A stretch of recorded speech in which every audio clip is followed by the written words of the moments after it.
係坐喺度瞓咗20幾年，係啦。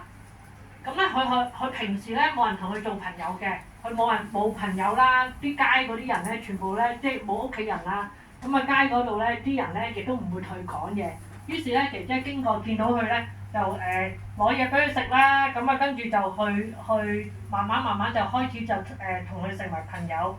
咁啊最初先發現到咧原來伯伯咧每一日咧都係靠抌垃圾，幫嗰啲即係其他成條街嗰啲鋪頭啦，去抌啲紙皮啊，同埋去抌啲垃圾跟住人哋俾錢去愛嚟維生啦。咁佢每日都係瞓呢個櫃嗰度喎。咁你睇下個櫃入邊咧，原來係乜嘢都冇喎。個櫃入邊咧係冇窗、冇燈，亦都唔係有一張床喎。咁佢只係咧坐喺入邊嗰度咧，個櫃好矮啊，因為太矮啊。佢只能夠坐喺入邊度瞓覺啦。咁佢打開個櫃時候咧，我見到咧佢有一張被啦，跟住有少少嘢麵包啊，有少少嘢食啊。但係大家見到張被係咪好舊啊？其實佢入邊咧好污糟邋遢，瞓咗20幾年喎。佢而且張被咧就好多虱啦。咁冇燈冇窗，我哋平時喺屋企點啊？有張床瞓，我哋有甚至乎可能有自己間房，係咪啊？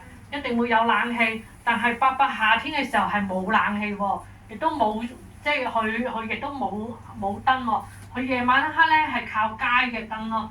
咁佢就係咁樣坐咗喺度瞓咗20年啦，20幾年啦。咁佢打風落雨佢都會照去抌垃圾喎。跟住咧，姐姐咧就帶咗一班義工啦，帶咗班義工咧去探佢。